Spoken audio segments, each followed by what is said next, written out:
Хоёрдугаар бүлэг. Бурхны төгс хүч. Бурхан сайн байсан бол бүтээсэн бүх бүтээлүүдэд төгс аз жаргалыг өгөхийг хүсэх байсан. Бас Бурхан төгс хүчит байсан бол энэ хүслээ гүйцэлдүүлж чадах байсан. Гэтэл бүтээлүүд нь аз жаргалгүй байгаагаас харахад Бурхан сайн биш, эсвэл төгс хүчит нэгэн биш гэсэн энэ хоёрын аль нэг нь болж таарч байна. Энэ бол зовлонгийн асуудлыг тайлбарлах хамгийн энгийн арга юм. Энэ асуудалд хариулахын тулд эхлээд сайн, төгс хүчит, аз жаргал гэсэн үгүүд өөрөө олон янзын утга санааг илэрхийлж байгаа гэдгийг харах ёстой. Хэрвээ эдгээр үгүүдээр илэрхийлэгдэж байгаа хамгийн түгээмэл утга санаа нь сайн, бас цорын ганц утга санаа нь болж чадна гэх юм бол энэ хэлэлцэх гэж байгаа асуудалд ямар ч хариу өгөх боломжгүй болно. Тиймээс энэ бүлэгт би төгс хүчит гэсэн ойлголтын талаар, харин дараагийн бүлэгт сайн гэсэн ойлголтын талаар авч үзэх болно. Төгс хүчит байна гэдэг бол бүхнийг хийх хүч чадвартай байна гэсэн үг. Бурханд боломжгүй зүйл гэж үгүй. Библи бидэнд ингэж хэлдэг. Үд итгэгч нартай маргаж байх үед Бурхан гэж үнэхээр байдаг. Бас тэрээр сайн нэг юм бол яагаад ингэдэггүй юм бэ? Яагаад тэгдэггүй юм бэ гэсэн үгүүдийг олонтаа сонсдог. Бурхан ийм зүйлүүдийг хийж чадахгүй гэж хариулах юм бол Бурханд боломжгүй зүйл гэж байхгүй гэж бодож байсан шүү дээ хэмээн эргүүлээд сүрдэг. Эндээс эхлээд боломжгүй гэсэн асуудал гарч ирж байна.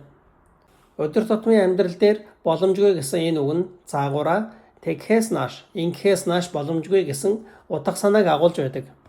Одоо миний суугаад юм бичиж байгаа энэ өрөөнөөс гудамжны үзүүр харагдахгүй. Өөрөөр хэлбэл энэ өрөөн дотроос гудамжны үзүүрийг харах боломжгүй. Зэрэгэлдэх барилга гудамжийг хаачгаж байгаа учраас би байрныхаа хамгийн дээд давхарт гарч очихоос нааш гудамжны үзүүрийг харах боломжгүй гэсэн үг. Гэтэл бас би хөлөө хугалчихсан учраас дээд давхар руу гарч очих боломжгүй гэж хэлж болно. Гэхдээ энд цаагаараа найз маань ирж намайг үүрээ дээд давхар руу гаргаж өгөхөөс нааш гэсэн дал дутаг агуулгадж байна. За ямар тач би бас цонхыг маань таглаж байгаа зэрэгэлдэх барилга тус тусынхаа байран дээр байсаар байгаа цагт би гудамжны үзүүрийг харах боломжгүй байгаа. Энэ байдлыг цаашаа ахиулаад арай өөр агсан төвшнгөөс харж үзье. Хэн нэг хүн өнөөх тэгхээс нааш, ингэхээс нааш гэсэн үгийн оронд орон зай мөн чанар хийгээд үзэгдэх байдлын мөн чанар өөрчлөгдөхөөс нааш гэсэн үгийг оруулж тавьж болох юм. Агуу гүн ухаантнууд шинжлэх ухаанч эрдэмтэд юу гэж хэлэх байсныг мэдэхгүй ч миний хувьд бол орон зай мөн чанар хийгээд үзэгдэх байдлын мөн чанар таны хэлж байгаа шиг өөрчлөгдөх боломжтой эсхийг би мэдэхгүй байна гэж хэлэхээс өөр аргагүй болно. Энэ үед хэрэглэгдэж байгаа боломжтой гэсэн нэр томьёо нь бидний өмнө нь харсан шиг харьцангуй боломжтой эсвэл харьцангуй боломжгүй байдлыг илэрхийлээгүй. Харин тодорхой хэмжээний үнэмлэхгүй боломж эсвэл боломжгүй байдлыг зааж байна. Энэ шинэ утгын дагуу өөрөөр хэлбэл өрөөндөө суусан чигээрээ хаалт болж буй барилгыг давж гудамжны үзүүрийг харах нь боломжтой юу, боломжгүй юу гэдгийг би хэлж мэдэхгүй. Ягд гэвэл энд өөртөөгөө зөрчилдөх зүйл байгаа эсхийг би хэлж мэдэхгүй. Хэрвээ тэдний энэ санаанд өөртөөгөө зөрчилдөх зүйл байх юм бол өрөөндөө суусан чигээрээ гудамжны үзүүрийг олж харах нь огт боломжгүй гэсэн үг. Учир нь туйлын боломжгүй зүйлийг мөн огт боломжгүй зүйл гэж нэрлэдэг. Яагад гэвэл энэ нь бусад зүйлээс хамааран боломжгүй байгаа хэрэг биш. Харин угаасаа өөртөө боломжгүй гэсэн мөн чанарыг тээж байдаг. Ийм тохиолдолд инкээс нааш гэсэн нөхцөл тавигдах боломжгүй болж байна. Учир нь нэгэнт боломжгүй бол бусад ямар ч орчин нөхцөлд, ямар ч ертөнцид, ямар ч төлөөлөгчийн хувьд боломжгүй л гэсэн үг. Ямар ч төлөөлөгч гэдэг дотор Бурхан ч бас багтаж байгаа. Бурхан бол төгс хүчит гэж байгаа нь Бурхан угаасаа боломжгүй зүйлийг хийж чадна гэсэн үг биш. Харин угаасаа боломжит зүйлийг хийж чадна гэсэн үг. Бурхан бол гайхамшигын бүтээгч нэгэн болохоос авцалдаагүй утгагүй зүйлийг хийдэг нэгэн биш. Гэхдээ ийм байлаа гэд түүний хүч чадал хэмжээ хязгаартай гэсэн үгч бас биш. Жишээлбэл Бурхан бүтээлдээ эрхчлөөд хүсэл зориг өгч бас өгөхгүй байж чадна гэсэн энэ үг Бурханы талаарх тодорхой ойлголтыг төрүүлж чадахгүй. Ямар ч авцалтгааргүй, утгагүй үгүүдийг нийлүүлж тавьчихад өмнө нь Бурхан чадна гэсэн үгийг оруулж тавилаа гэд байхгүй байсан утга гэнэт гараад ирчихгүй. Мэдээж Бурханд бүх зүйл боломжтой гэдэг бол үнэн. Гэхдээ угийн боломжгүй зүйл бол бодит зүйл биш, харин угаасаа оршдоггүй хий хоосон зүйл юм. Авцалдаагүй, нэгнтэйгээ зөрчилдөх зүйлийг Бурханы бүтээсэн хамгийн сул дорой бүтээлтүүдийг Бурхан өөрөө ч хийж чадахгүй. Энэ нь Бурханы хүч чадал цаад бий гэсэн үг биш. Харин бидний нүдэнд ч утгагүй байгаа зүйл Бурханы хувьд ч утгагүй байдаг гэсэн үг. Гэхдээ ухаалаг хүмүүс хүртэл буруу өгөгдөл ташаа мэдээлэлээс болж эсвэл дотроос санамсаргүйгээр буруу дүгнэлт хийснээс болж хаяа алдаа хийдэг гэдгийг санах нь зүйтэй. Үр дүнд нь бид боломжтой зүйлийг боломжгүй гэж ойлгож, бас боломжгүй зүйлийг боломжтой ч гэж ойлгож болно.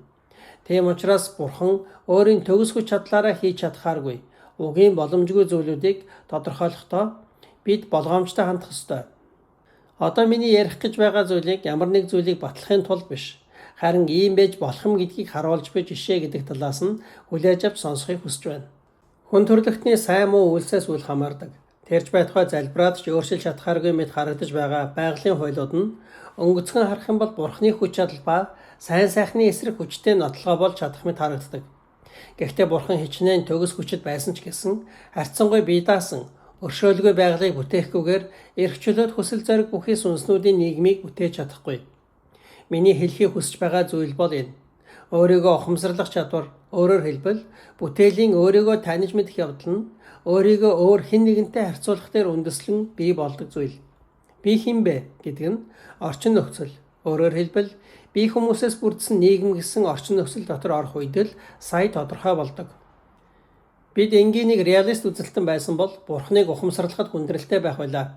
Гэхдээ Христэд итгэгч бид ариун 3-1 Бурхны талаарх онолоор дамжуулан Бурхны оршихуй дотор нийгэмтэй төстэй ямар нэгэн зүйл мөнхийн өмнөөс эхлэн оршиж байсан гэдгийг мэдэж авдаг. Бурхан бол хайр гэж байгаа нь Платоны тодорхойлсон шиг зөвхөн хайрын хэлбэр гэсэн үг биш. Харин бүх орчны ертөнц бүтээгдэхээс өмнө 3-1 Бурхны дотор хэдийн хайрын тодорхой харилцан хамаарал байсан бөгөөд бүтээлүүд нь энэхүү хайраас бий болсон гэсэн үннийг мэддэг. Мөн бүтээлийн эрх чөлөө бол сонгох эрх чөлөө юм. Сонгохын тулд сонгогдох объектууд байх ёстой. Мөн бүтээлд орчин гэсэн зүйл байгаагүй бол бас сонголт хийж чадахгүй. Тийм учраас эрх чөлөө гэдэг зүйлч бас өөрийгөө ухамсарлах байдлын нэгэн адил өөрөөсөө гадна өөр хэн нэг оршихыг шаарддаг. Үүнчлэн өөрийгөө ухамсарлах байдал ба эрх чөлөө гэдэг зүйлийг бидний хувьд боломжтой болгож өгч байдаг хамгийн эхний бөгөөд энгийн нөхцөл бол тухайн бүтээл Бурхныг ухамсарлаж үр дүнд нь өөрийгөө Бурхнаас тусдаа оршихуй гэдгээ ухамсарлах явдал юм. Гэхдээ Бурхныг бас өөрийгөө таньж мэдсэн ч бусад бүтээлүүдийг таньж мэдэхгүй байж бас болох юм. Ийм тохиолдолд түүний хувьд өөрийгөө Бурхнаас илүү хайрлах уу? Эсвэл Бурхныг өөрөөсөө илүү хайрлах уу гэсэн ганцхан нүцгэн сонголт бүхий эрх чөлөө байх болно. Гэхдээ зөвхөн ийм үндсэн асуудалд санаа тавиад болчихдог тийм амьдрал байгаа гэж би бодохгүй байна. Бид өөрсдийн мэдлэгээ бусад бүтээлүүдтэйгээ хуваалцахыг эрэлхийлмэгц материаллык орчин, өөрөөр хэлбэл байгаль гэсэн зүйлийн хэрэгцээ шаардлагатай тулгардаг. Хүмүүс заримдаа цэвэр оюун ухаанаараа уулзах, эсвэл нэг нэгнээ таньж мэдэх шиг амархан зүйл байхгүй мэтээр ярьж хэлж байдаг. Гэхдээ гадаад ертөнц мөн хүрээлэн буй орчныг бүрдүүлж буй дундын нийтлэг хэрэгсэл байхгүй бол энэ нь боломжгүй зүйл байх болно гэж би бодож байна. Хоёр сэтгэл сүнс бие махбодгүйгээр хамт уулзах талаар бодох тэр мөчид ядчил нийтлэг орон зай, нийтлэг цаг хугацааны ойлголтууд, өөрөөр хэлбэл хамт гэдэг зүйлийг боломжтой болгож өгч буй зүйлсийн талаарх ойлголт урган гарч ирж байна. Гэтэл орон зай цаг хугацаа яригдж байгаа бол тэнд хэдийн ямар нэгэн орчин бүрдсэн байна. Энд шаардлагатай зүйл бол ганцхан орчин биш. Хэрвээ таны бодол санаа эсвэл хүсэл тэмүүлэл тань бусдынх гадных гэж хэлэхээр ямар ч шинж тэмдэггүйгээр минийхтэй яг адилханаар илэрхийлэгдэж байх юм бол би өөрийнхөөгөө бусдынхаас хэрхэн ялгах вэ? Мөн бидэнд бодож хүсэж тэмүүлэх ямар нэгэн объект байхгүй бол бид яаж бодож сэтгэж бас мэдэрч чадах вэ? Үгүй, би гаднах ертөнцийг туршиж мэдрээгүй бол яаж гаднах эсвэл бусад гэсэн ойлголттой болж чадах вэ? Бурхан бас сатааны хувьд ч бас адилхан бидний ухамсарт ямар ч гадны зүйл гэх шинж тэмдэггүйгээр шууд нөлөөлдөг шүү дээ гэж марганхан Христэд итгэгчдийн дунд ч байж болох юм. Тийм ээ, яг энэ шалтгаанаар ихэнх хүмүүс Бурхан болон сатааны талаар мэдэхгүй хэвээр байна. Хүмүүсийн сүнснүүд ч бас хоорондоо энэ мэт шууд бас бит бос байдлаар нэг нэгэндээ нөлөөлдөг байсан бол итгэл болон ухаарлын тал дээр ховорхон ялалт байгуулж чадсан хүн биш л бол бусад хүмүүсийн оршихуйд итгэх аргагүй байх болно. Ийм байдал дотор хөршөө таньж мэднэ гэдэг нь одоо Бурхныг таньж мэдж байгаагаас ч илүү хэцүү хэрэг байх болов. Яагад гэвэл одоо би чуулганы уламжлал ба ариун сүнс, итгэлийн анд нөхөдтэй харилцах нөхөрлөл гэх мэт гаднах ертөнцийн тусламжтайгаар Бурхны нөлөөллийг таньж мэдж чадж байгаа.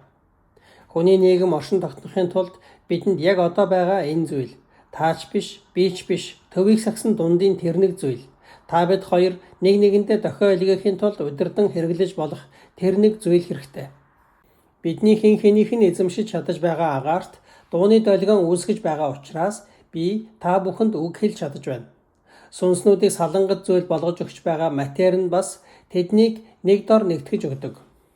Материйн тусламжтайгаар бидэнд дотор бас гадна тал гэж бий бөгөөд үүний үр дүнд дотоод бодол санаа хүсэл зоригоос тань эхлэлтэй үйлдэл тань миний хувьд нүдэнд харагдаж чихэнд сонсогдох зүйл болж чадж байгаа юм. Өөрөөр хэлбэл та зөвхөн орших төдийгүй илэрхийлэгдэж байгаа учраас би таныг таньж мэдэх таашаалыг амсаж байна. Үүнчлэн нийгэм нь түүнийг бүрдүүлэгч гишүүд хоорондоо уулздаг нийтлэг дундын талбай, өөрөөр хэлбэл ертөнцийг агуулж байдаг. Хэрвээ ихэнх Христэд итгэгчдийн итгэж байгаачлан сахиусан тэнгэрүүдийн нийгэм гэж үнэхээр байдаг бол тэд ч бас ийм талбай эсвэл ертөнцтэй байх ёстой. Бидний хувьд чухал үүрэг гүйцэтгэж байгаа материтай адилхан өөр ямар нэг зүйл тэнд байдаг гэсэн үг. Гэхдээ матери нь төвийг сагсан дундын талбайн үүрэг гүйцэтгэхийн тулд өөрчлөгдөшгүй мөн чанартай байх ёстой. Хорвоо ертөнц, өөрөөр хэлбэл материалын ертөнц нь би гэсэн ганцхан оршин суугчтай байсан бол бүх юмс зөвхөн миний хүслийн дагуу хөдөлж байж болно. Жишээлбэл халууцх үед минь намайг сүвдэрлэхийн тулд модод нүүн ирж болно. Хэрвээ би гэсэн ганц хүний хүсэл сонирхолд нийцүүлэн өөрчлөгдөн хувирч буй энэ ертөнц рүү нэвтрэх юм бол тэнд та юу ч хийж чадахгүй. Улмаар та өөрийн хүсэл зоригийнхоо дагуу үйлдэх эрх чөлөөгөө алдах болно. Бас тийм ертөнц дотор та өөрийнхөө оршихуйг надад таниулж мэдүүлж чадах хэсэг нь тодорхойгүй. Учир нь надад дохио илгээж болох бүх материуд нь нэгэнт миний ноёрхолдоор байгаа учраас та тэдгээр материудыг удирдан зарцуулж чадахгүй. Гэхдээ матери өөрчлөгдөшгүй мөн чанартай дээр тогтсон хууль захирагддаг байх юм бол материйн төлөв байдал нь ганцхан сүнсний хүсэл шаардлагад нийцүүлэх юм уу? Эсвэл тэрхүү сүнсний гэр гэж хэлж болох материудын тодорхой нэгдэл бүхий ганцхан биеийн ашиг сонирхлыг хангаж байж чадахгүй. Гал тодорхой хэмжээний зайнаас бол биеийг дулаацуулдаг. Гэхдээ ойртох юм бол биеийг төлж гэмтэнэ. Тиймээс хичнээн төгс ертөнцид амьдарч байсан ч өвдөлтийг мэдэрдэг мэдрэлийн утаснуудаар дамжиж байх зориулалттай аюулын дохио хэрэгтэй хിവэр байх болно. Тэгвэл энэ нь ямар ч боломжийн ертөнц байсан гэсэн тэнд өвдөлт гэсэн хэлбэрээр оршиж байдаг бузар мөгийн элементээс зайлсхийх боломжгүй гэсэн үг болж байна уу? Би тийм биш гэж бодож байна. Яагаад гэвэл нүгэл гэдэг зүйл хичнээн хөнгөн байсан ч гэсэн хэмжээлшгүй хорон муу зүйл гэдэг нь тодорхой байдаг. Гэтэл өвдөлт гэдэг зүйл хорон муу зүйл эсэх нь түүний зэрэглэлээс хамаардаг бөгөөд тодорхой хэмжээний доод зэрэглэлийн өвдөлт нь айдас дургуутслыг төрүүлдэггүй. Түлэгдэхгүй тулд галаас хэр хол байх ёстойг мэдрүүлж өгч байдаг явц. Өөрөөр хэлбэл дулаахан байна. Сайхан халууд үгэж байна. Хит халуун байна. Түлэгдэхээр халуун байна гэсэн энэ явцаас айж дургуутсах хүн гэж байхгүй. Хэрвээ би худлаа мэдэрдэг болцохоогүй бол үнэндээ нартай өдөр ой зугаалсны дараа орой унтахаар хэвтэх үед хөлөнд хөнгөн мэдрэгдэх өвдөлт жаахан таашаалтай байдаггүй гэж юу. Үүнчлэн матери нь өөрчлөгдөшгүй мөн чанартай байдаг учраас хаанч ямар ч тохиолдолд нэг л сүнсний сэтгэл мэдрэмжийг жигд хангалуун байлгах боломжгүй байдаг бол тэр тусмаа орчлон ертөнцийн матери нь ямар ч тохиолдолд нийгмийн бүх гишүүдийн бүгдийнх нь сэтгэлийг жигд хангалуун байлгах нь бүрч боломжгүй зүйл юм. Энэ хүнд хөнгөн тусч байгаа зүйл нөгөө хүнд хүн дээр тусч байж болно. Санамсаргүй тохиолдлоор биш л бол хайрах чулуу та бид хоёрын хоёулангийнх нь хүссэн яг тэр газарт хэвтэж байх боломжгүй. Энэ бол бузар муугаас хол тустай асуудал юм. Харин ч эсэргээрээ ийм нөхцөл байдал нь бусдад ээлдэг, хүндлэлтэй, хувиа үл хичээх байдлаар үйлдэснээр хайр, сайхан сэтгэл, даруй байдлыг илэрхийлэх боломжийг бүрдүүлж өгч байдаг. Мэдээж энэ нь бас өрсөлдөөн дайсагнал гэх мэт том хорон муу хөтөлчих болно. Учир нь чөлөөт хүсэл зориг бүхий сүнснүүд асуудлыг ээлдэг байдлаар шийдэхийн оронд өрсөлдөөнөөр шийдэх гэж оролдож болох юм. Үүнэн хэрэгтэй өрсөлдөөн хийгээд дайсагналыг сонгосон хүмүүс материйн тогтсон өөрчлөгдөшгүй шин чанарыг ашиглан хүмүүсийг шархлуулж болох юм. Бат бөх чанарын нь улмаас бид модыг байшингийн нуруу болгон ашиглаж болох ч бас хөршийнхөө толгойг хаг зохих зэвсэг болгон ашиглаж болно. Материйн ийм өөрчлөгдөшгүй тогтсон шин чанар нь хүн төрлөختөн хоорондоо тулалдах үед хичнээн шудраг бус гэж хэлэхээр байсан ч хэн нь олон бас сайн зэвсэг техниктэй байна, тэр талд нь ялалт авчирдаг. Бүтээлүүд чөлөөт хүсэл зоригоо буруугаар ашиглах гэх бүрд нь Бурхан хөндлөнгөөс оролцож голдролд нь оруулж өгч байдаг тийм ертөнцийг хүн төсөөлж байж болох юм. Зэвсэг болгон хэрэглэх гэхээр модон саваа нь өвс шиг зөөлрчдэг. Худал эсвэл хараалын үг бүхий аваа гарах гэхээр агаар түүнийг нь замхруулчихдаг тийм ертөнц гэсэн үг. Гэхдээ буруу муу зүйл үлдэгдэх боломжгүй тийм ертөнц дотор чөлөөт хүсэл зоригийнхаа дагуу үйлдэнэ гэдэг бол хоосон үг төдий зүйл байх болно. Энэ зарчмын дагуу бол бүр угаасаа хорон муу зүйлийг бодох нь логикийн дагуу боломжгүй зүйл байх болно гэдгийг та бүхэн ойлгох болно. Учир нь хорон муу зүйлийг бодох гэж оролдох бүрд тархины эд эсүүд ийм зүйлд хэрэглэгдэхээсээ татгалзах болно. Тиймээс хорон муу хүмүүсийн эргэн тойронд бүх зүйл урьдчилан таамаглах аргагүйгээр байнга өөрчлөгдөж байх ёстой болно. Зарим тохиолдолд Бурхан материйн үйл ажиллагааг өөрчилснөөр бидний гайхамшиг гэж нэрлэдэг ажлуудыг хийдэг бөгөөд энэ нь Христ итгэл бишрэлийн нэг хэсэг юм. Гэхдээ өдөр тутмын амьдрал дээр өөрөөр хэлбэл тогтмол хэвийн ертөнцийн энэ нь маш ховор зүйл байхаасаар аргагүй. Шатар тоглохдоо өөрийн үзмжээр өрсөлдөгчтэй бууж өгөх тохиолдол байдаг. Гэхдээ гайхамшиг үйлдэгдэх нь байгалийн тогтсон хуульд харшилдаг шиг энэ нь ч бас тоглоомын дүрмд харшлах үйлдэл юм. Та заримдаа хамгаалалтаа өөрөө нээж өгч болно. Эсвэл санамсаргүй хийсэн үйлдэлээ буцаахыг нөгөө хүндээ зөвшөөрч болох юм.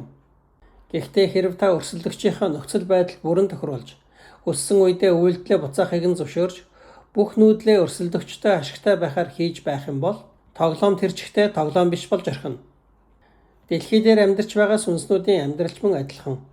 Байгалийн тогтмол хуулиуд, шалтгаан болон үр дагавар, байгалийн зам зэрэг зүйлүүд нь өдөр тутмын амьдралыг тодорхой хязгаар дотор тогтоон барьж байдаг бөгөөд амьдрал гэдэг зүйл оршин тогтнох цор ганц орчин нөхцөл нь болж өгч байдаг. Тийм учраас байгалийн тогтсон зам хийгээд чөлөөт хүсэл зоригтой холбоотойгоор ирж буй зовлон үгүй хийн гэдэг нь амьдралыг тэр чигт нь үгүй хийхтэй адилхан зүйл. Урд нь бас хэлж байсанчлан ертөнцийн дотоод зайлшгүй хэрэгцээтэй холбоотой энэ яриа бол ийм байж болох юм гэдгээс хэтрэхгүй зүйл юм. ертөнцийн жинхэнэ дүрдэрхийг мэдэж болох мэдээ мэдээлэл мэрэгэн ухаан нь зөвхөн төгс хүчит тэр нэгэнд л бий. Гэхдээ тэдгээр нь үнэндээ миний энд ярьж байгаагаас бага адармаатай зүйл байх боломж бараг байхгүй. Адармаатай гэдэг нь мэдээж хүн түүнийг ойлгоход төвөгтэй гэсэн талаас нь хэлж байна. Бурхан бидний нэгэн адил ямар нэг зорилго тавин эхлүүлж түүндээ хүрэхийн тулд ямар нөхцөл шаардлага хэрэгтэй болохыг тооцоолсон мэтээр төсөөлж болохгүй. Харин оронд нь өөр хоорондоо зөрчилдөх зүйлгүй. Төгс уялдаа холбоо бүхий ганц удаагийн бүтээх үйлсээр дамжуулан эхэндээ олон тусдаа бие даасан тусгаар зүйлүүд мэд харагдах боловч нарийн харах юм бол харилцан хамаарал холбоо бүхий нэг бүхэл зүйлийг бүтээсэн гэж харах ёстой. Миний тодорхойлсон харилцан хамаарлын ойлголтыг баг зэрэг ахиулаад арай агсан төвшөнд харъя. Өөрөөр хэлбэл сүнсний бүрийг хооронд нь тусгаарладаг матери ба сүнсний бүрийг хооронд нь нэгтгэдэг материйн аль алийг нь олонлог хэмээх нэг ойлголтод нэгтгэн авч үзэж болно. Энэ олонлог гэсэн зүйлийн дотор бол салангид байдал болон нэгдмэл байдал гэдэг нь ердөө нэг зүйлийн хоёр өөр тал юм. Энэ мэтчлэн цаашаа ахиулан бодох тусам Бурхны бүтээлийн бүхэл нэгдмэл чанарыг сайн ойлгодог бөгөөд мөн зарим нэг элементийг нь авч хаяад зарим нэгийг нь тодотгож болох мэтээр бүтээлтэй харилцах боломжгүй гэдэг нь улам бүр тодорхой болж байна. Магадгүй бидний энэ ертөнц боломжит бүх ертөнцүүдийн хамгийн шилдэг нь биш. Харин цорын ганц боломжит ертөнц байж болох юм. Энд хэлж байгаа боломжит ертөнц гэдэг нь Бурхан бүтээж болох байсан ч бүтээгээгүй тэдгээр ертөнцүүд гэсэн үг. Гэхдээ Бурхан энэ тэр өөр ертөнцүүдийг бас бүтээж болох байсан гэж үзэж байгаа нь Бурханы эрх чөлөөг хэд хүний ойлголтын дагуу төсөөлжгүй хэрэг юм. Хүнд байгаа эрх чөлөөний хувьд ийм байж болохч харин Бурханы эрх чөлөө гэдэг зүйлийг тодорхойгүй олон хувилбаруудын дундаас аль нэгийг нь сонгох ёстой болдог эргэлзээтэй байдал мэтээр буруу ойлгож болохгүй. Төгс сайн нь юуг зорж байна маргаангүй. Тэрхүү зорилгыг нь хэрэгжүүлэх төгс мэрэгэн ухааны арга зам нь ч маргаангүй. Бурхан эрх чөлөөтэй гэдэг нь түүний үйлдэлд өөрөөс нь өөр хэн ч шалтгаан болж чадахгүй. Түүнийг үйлдэхэд ямар ч саад бэрхшээл саад хийж чадахгүй. Бурханы бүх үйлс нь түүний сайныг үндэс болгон ургаж, түүний төгс хүчит байдлыг агаар болгон цэцэглэж байдаг гэсэн үг юм. Энэ нь биднийг Дараагийн сэдэв болох Бурхны сайн сайхан гэсэн сэдэв рүү хөтөлж байна.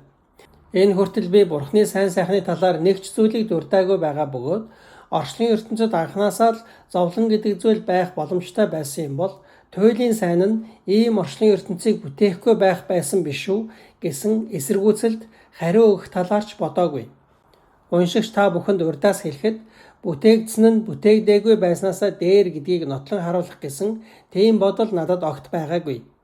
Миний мэдж байгаагаар хүн угаасаа ийм нүсэр асуултанд хариулж чадхаар жинтэй оршихуй биш. Оршин байгаа зүйлийн аль нэг төлөв байдлыг нөгөө төлөв байдалтай нь харьцуулж болох ч орших хийгээд эс оршихыг харьцуулах гэсэн оролдлого нь хоосон үг яриа болж төгсдөг. Би энэ орчлон дээр байгаагүй бол дээр байхсан гэж хэлж байгаа хүмүүс байдаг. Тэгвэл энд би гэдэг үгийг ямар утгаар хэрэглэж байна вэ? Хэрвээ би гэж байхгүй бол байхгүй байх нь надад яаж ашигтай байх юм бэ? Бид ийм нүсэр асуудлыг хөндөхгүй. Гэхдээ нэг талаасаа ертөнц дээрх зовлон таньж мэдэх хэрнээ нөгөө талаараа үүнээс огт өөр зүйлийг үндэс болгон Бурхан бол сайн гэдэгт бат итгэлтэй байдаг бид сайн муу хоёрыг хэрхэн хооронд нь зөрчилдүүлэх зүйлгүйгээр ойлгож болох вэ гэдгийг энд нэгтлэхийг хүсэж байна.